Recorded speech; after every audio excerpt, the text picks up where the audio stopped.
Hello guys, unique movie explainer চ্যানেলে তোমাদের সবাইকে স্বাগত জানাই। আজকে আমি হরর থ্রিলিং হাউল মুভিটি এক্সপ্লেন করতে যাচ্ছি। মুভির তো IMDb 5.5 আউট অফ 10 এবং গুগল ইউজাররা 81% ফ্রেশ বলেছে। মুভির শুরুতে আমরা এক রেল স্টেশন দেখি, যেখানে আমাদের মুভির মেন ক্যারেক্টার জোকে দেখি। তার মন খারাপ ছিল কারণ সে প্রমোশন চায়, কিন্তু তার প্রমোশন হয় না। তার বদলে তার এক ছাতির হয়েছে। জোর প্রমোশন হয় না কারণ সে প্যাসেঞ্জারের কাছ থেকে ফাইন নিতে চায় না, কিন্তু তার সাথী অনেক শক্ত আর সে ফাইন নেয়। তার সাথে এক ট্রেন হোস্টেস কাজ করতো যার নাম এলেন। জো তাকে পছন্দ করতো, কিন্তু সে বলতে পারে না। সেদিন রাতে জোকে নাইট ডিউটি করতে হয় কারণ তার সাথী আসেনি। নেক্সট সিনে জো প্যাসেঞ্জারের কাছে টিকিট দেখছিল। তখন জো একটা মেয়ের কাছে যায় টিকিট নিতে, কিন্তু তার কাছে টিকিট ছিল না। জো তাকে ফাইন পে করতে বলে। তখন ওই মেয়েটি বলে, আমি টিকিট নিয়ে এসেছিলাম, কিন্তু সেটি কোথাও হয়তো পড়ে গেছে। জো বলে, এটা ট্রেনের নিয়ম, আপনাকে টাকা পে করতে হবে। জো যে মেয়েটাকে পছন্দ করতো সেই মেয়েটিও জোর সাথে নাইট ডিউটিতে ছিল। সবার কাছ থেকে টিকিট কালেকশন করে জো নিজের সিটে এসে বসে পড়ে। আর বাইরে বৃষ্টি হচ্ছিল। জো সেখানেই ঘুমিয়ে পড়ে। তারপর ট্রেনটি হঠাৎ করে থেমে যায়। ট্রেন মাস্টার তাদের বলে ট্রেনটি কিছু প্রবলেম হয়েছে, এই জন্য ট্রেনটি থেমে গেছে। সে চেক করতে বাইরে আসে এবং সে দেখে ট্রেনের নিচে একটি হিরণ মারা গেছে, এই জন্য ট্রেনটি থেমে গেছে। ড্রাইভারটি হরিণটিকে বের করানোর চেষ্টা করে, কিন্তু তখন তার মনে হয় তার পিছনে কেউ আছে। এই জন্য সে জঙ্গলের মধ্যে দেখে, কিন্তু তখনই একটি ভয়ঙ্কর প্রাণী এসে তার উপর হামলা করে দেয়। ওই প্রাণীটিকে দেখে মনে হচ্ছিল সে কোনো প্রাণী না, সে ওয়ারউলফ হয়, অর্ধেক মানুষ অর্ধেক নেকড়ে। অন্যদিকে জো দেখে ট্রেন মাস্টার অনেকক্ষণ হয়ে গেছে বাইরে গেছে, কিন্তু এখনো আসেনি।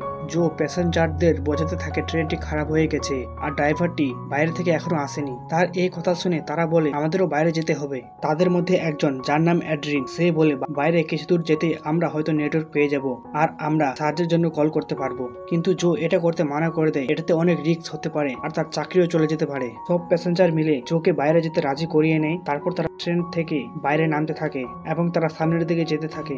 জো আর এলেন একটু সামনের দিকে যেতে দেখে জঙ্গলের মধ্যে ড্রাইভারের ডেড বডি পড়ে আছে, যেটা অনেক খারাপ অবস্থায় ছিল। এই দেখে জো আর এলেন সবাইকে নিয়ে ট্রেনের দিকে যেতে থাকে এবং উপরে উঠতে থাকে। তারপর ওই মহিলা আর তার হাজব্যান্ড পিছনে পড়ে যায় এবং তাদের পেছনে ওয়্যারউলফ ছিল। তার হাজব্যান্ড উপরে উঠে যায়, কিন্তু সে উঠতে পারে না, তার পাটি আটকে যায় এবং দরজাটি বন্ধ হয়ে যায়। তখন ওয়্যারউলফটি তার পা ধরে নেয় এবং টানতে থাকে। তারা কোনো রকমের মহিলাটিকে ভেতরে নিয়ে চলে আসে, কিন্তু ওয়্যারউলফ তাকে কামড়ে দিয়েছে। যেখানে আঘাত করেছে তারা কাপড় দিয়ে সেখানে বেঁধে দেয়। তার এই অবস্থা দেখে সবাই ভয় পেয়ে যায় আর জো সাহায্যের জন্য কল করতে থাকে, কিন্তু সামনে থেকে কোনো রেসপন্স আসে না। তারপর অ্যাড্রিন বলে বাইরে অনেক ভয়ানক এক প্রাণী আছে আর আমরা সবাই মিলে তার মোকাবেলা করতে পারবো। তখন ওই মহিলা বলে সে কোনো প্রাণী না, কারণ তার বডিটি কোনো প্রাণীর মতো ছিল না। তার শরীর মানুষের মতো দেখতে, কিন্তু তার কথা কেউ বিশ্বাস করে না কারণ তারা ভাবে সে ওয়ারউলফকে দেখেছে আর সে ভয় পেয়ে গেছে আর এসব কথা বলছে। তারপর তারা ট্রেনের মধ্য দিক থেকে কিছু আওয়াজ পায় এবং তারা বুঝে যায় ওয়ারউলফ ট্রেনের ভেতরে চলে এসেছে। এই জন্য জো আর বাকিরা চেক করতে যায়। তখন তারা বুঝতে পারে এটি ওয়াশরুম থেকে আসছে আর ওয়াশরুমে একটি প্যাসেঞ্জার ছিল। তারপর ওই মহিলা যাকে ওয়্যারউলফ কামড়িয়েছে তার অবস্থা ধীরে ধীরে খারাপ হতে থাকে। কিছুক্ষণ পর আমরা দেখি তাদের মাঝে একজনের ফোন বেজে ওঠে। আসলে সেখানে থাকা একটি মেয়ের। সে কল তুলে বলতে থাকে তারা প্রবলেমে ফেসে গেছে আর এখানকার অবস্থা কোনো কিছু ভালো নেই। তখনই একটি ওয়্যারউলফ ট্রেনের জানালা ভেঙে দেয় এবং ওই মেয়েটাকে সেখান থেকে নিয়ে চলে যায় এবং তাকে মেরে ফেলে।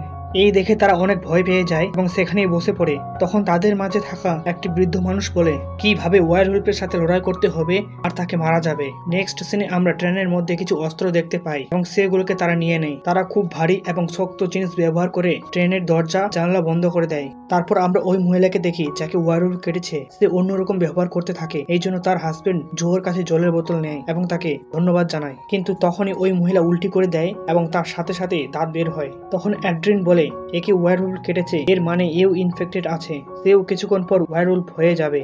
তখন তারা বলে সেরকম কিছু না, বরং এ এখন অসুস্থ আছে, এই জন্য তার সাথে এরকম হচ্ছে। তারপর জো দেখে তাদের মাঝে একজন নেই এবং তাদেরকে এসব কথা বলে। আর সেই ছেলেটাই যে বাথরুমে গিয়েছিল সে এখনো বাথরুমে গিয়েছে। জো সেখানে গিয়ে তাকে তাড়াতাড়ি করে বাইরে আসতে বলে কারণ ট্রেনের উপরে ওয়্যারউলফ আছে। তখন ওই মানুষটা হাত ধুতে থাকে, কিন্তু সেখানে জলও ছিল না। তখনই সেখানে ওই ওয়্যারউলফ ভেতরে চলে আসে আর ওই মানুষটিকে মেরে ফেলে। জো এই দেখে অনেক ভয় পেয়ে যায়। সে এখানে এসেছিল ওই মানুষটিকে বাঁচাতে যে মারা গেছে, এই জন্য সেও নিজের জীবন বাঁচাতে সেখান থেকে যেতে থাকে তাদের কাছে, কিন্তু দরজাটি বন্ধ হয়ে গিয়েছিল। এখানে ফার্স্ট টাইম জো ওই ওয়্যারউলফকে দেখে। সে অনেক ভয়ানক ছিল, তাকে দেখে সে অবাক এবং ভয় পেয়ে যায়। ওয়্যারউলফটি যখন জোকে মেরে ফেলবে তখনই তারা সবাই মিলে দরজা খুলে দেয় এবং তাকে ভেতরে নিয়ে নেয় আর তাকে বাঁচিয়ে নেয় এবং তাড়াতাড়ি করে সবাই দরজা বন্ধ করে দেয়।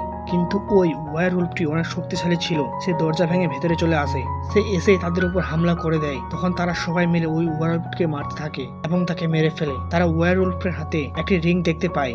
এই দেখে তারা বুঝে যায় এই ওয়্যারউলফটি আগে মানুষ ছিল। সে কোনো কারণে ওয়্যারউলফ হয়ে গেছে, মানে কোনো ওয়্যারউলফ কামড়েও সে ওয়্যারউলফ হয়ে গেছে। তখন অ্যাড্রিন তাদের বলে, ওয়্যারউলফ তো ওই মহিলাকেও কামড়েছে, এর মানে সে ওয়্যারউলফ হয়ে যাবে। তাই আমাদের তাকে মেরে ফেলতে হবে, কারণ সে ইনফেক্টেড আছে। তখন ওই ওয়্যারউলফটি আবারও জীবিত হয়ে যায় এবং অনেক জোরে চিৎকার করতে থাকে। তখন আমরা জোকে দেখি সে এসে ওয়্যারউলফের মাথায় বারবার আঘাত করে এবং তাকে মেরে ফেলে। ওয়্যারউলফের আওয়াজ শুনে ওই মহিলা অন্যরকম করতে থাকে। তারপর আমরা জঙ্গলের সিন দেখি এবং আমরা জানতে পারি জঙ্গলের মধ্যে এরকম অনেক ওয়্যারউলফ আছে। তখন অ্যাড্রিন ওই মহিলাকে মেরে ফেলতে চায়, তাই তারা সবাই মিলে তাকে ইচ্ছে করে দেয় এবং তাকে বেঁধে দেয়। আর তার সাথে ওই মহিলাকেও বেঁধে দেয়, কারণ সে যদি ওয়্যারউলফ হয়ে যায় তাহলে তাদের সবাইকে মেরে ফেলতে পারে। নেক্সট সিনে আমরা দেখি একটি ছেলে ট্রেনটিকে স্টার্ট করার কথা বলে, কোথাও ট্রেনের মধ্যে লিক আছে, এই জন্য ট্রেনটি থেমে গেছে। সে বলে আমি আর আমার বন্ধু সেই লিকটিকে ঠিক করতে যাব। তখন এখানে লাইট আসবে, এর মানে ট্রেনটি ঠিক হয়ে গেছে আর সেটি যেতে পারবে। তারপর তারা দুজন ট্রেনটি ঠিক করার জন্য নিচে নেমে যায়। এই ছেলেটি ট্রেনের লিকটি পেয়ে যায় এবং সে সেটিকে ঠিক করতে থাকে। ওই মেকানিকের বন্ধু জঙ্গলের দিক থেকে কিছু আওয়াজ শুনতে পায়। সেটি শুনে মনে হচ্ছিল কেউ প্রবলেমে আছে আর সে সাহায্য চাইছে। সাহায্য করার জন্য ওই ছেলেটি একটি অস্ত্র নেয় এবং জঙ্গলের দিকে একাই যেতে থাকে। সে জঙ্গলের অনেক ভেতরে চলে আসে এবং সে দেখে একটি গাছের উপরে ওই মেয়েটির ডেড বডি আছে, যার কাছে কল এসেছিল। তার বডিটি একটি ওয়্যারউলফ খাচ্ছিল। তখন সে তার জীবন বাঁচানোর জন্য সেখান থেকে পালাতে থাকে, কিন্তু ওয়্যারউলফ তাকে চারিদিক থেকে ঘিরে নেয় এবং তাকে মেরে ফেলে। দুটি ওয়্যারউলফ ট্রেনের কাছে চলে আসে যেখানে ওই মেকানিকটি ঠিক করছিল। ওয়্যারউলফ দুটো ট্রেনের নিচে দেখে, তখন ওই মেকানিকটি তার শরীরকে উপরে করে নেয় আর তারা তাকে দেখতে পায় না এবং সে বেঁচে যায়। নেক্সট সিনে ট্রেনের ভেতরে জো আর অ্যালেন নোটিস করে গ্রিন লাইট জ্বলে গেছে। এই জন্য তারা তাড়াতাড়ি করে ট্রেনটি স্টার্ট দেয় এবং সেখান থেকে যেতে থাকে, কিন্তু তারা জানে না ওই মেকানিকটি ট্রেনের নিচেই আছে। তারপর আমরা ওই লেডিকে দেখি, সে এখন পুরোপুরি ভাবে ওয়্যারউলফ হয়ে গেছে। ওয়্যারউলফ হয়ে সে আগে তার হাজবেন্ডকেই মেরে ফেলে এবং তাকে খেয়ে ফেলে। তারপর ওই মেয়েটি যার কাছে টিকিট ছিল না, সে ভয়ে এক জায়গায় দাঁড়িয়ে ছিল আর তার পেছনে একটি ওয়্যারউলফ আসে এবং তাকে ধরে নেয়। তখন অ্যাড্রিন তাকে বাঁচানোর বদলে তাকে ওই ওয়্যারউলফের হাতে দিয়ে দেয়, কারণ সে নিজের জীবনটা আগে বাঁচাতে চায়, এই জন্য তাকে ফেলে দেয়। আর ওই মেয়েটিকে চারিদিক থেকে ওয়্যারউলফ ঘিরে নেয় এবং ওই মেয়েটিকে মেরে ফেলে। তারপর ওই মহিলাটি তার হাজবেন্ডকে মেরে ফেলার পর অ্যাড্রিনকে মারতে আসে। তাকে যখন মেরেই ফেলবে, জো পিছন দিক থেকে এসে ওই মহিলাকে মেরে ফেলে এবং অ্যাড্রিনকে বাঁচিয়ে নেয়। অন্যদিকে ওই ছেলেটি ভুল করে আবার লিক করে দেয় আর ট্রেনটি বন্ধ হয়ে যায়। জো অ্যাড্রিনকে ওই মেয়েটির ব্যাপারে জিজ্ঞাসা করে, যাকে ওয়্যারউলফ এর হাতে দিয়ে দিয়েছে। তখন সে বলে তাকে ওয়্যারউলফ নিয়ে চলে গেছে। জো অ্যাড্রিনকে সাহায্য করেছিল, কিন্তু অ্যাড্রিন তাদেরকে বিপদে ফেলে সেখান থেকে চলে যায়। তারপর আমরা দেখি তাদেরকে ট্রেনের চারদিক থেকে ওয়্যারউলফ ঘিরে নেয় এবং তাদেরকে যখন মেরে ফেলবে তখন সেখানে ওই মেকানিকটি চলে আসে আর ট্রেনের তেল ইউজ করে আগুন ধরিয়ে দেয় এবং ওয়্যারউলফকে জ্বালিয়ে দেয়। তখন জো আর অ্যালেন সেখান থেকে চলে যায়। এখানে জো আর অ্যালেন তো বেঁচে যায়, কিন্তু ওই মেকানিকটাকে ওয়্যারউলফ ধরে নেয় এবং তাকে মেরে ফেলে।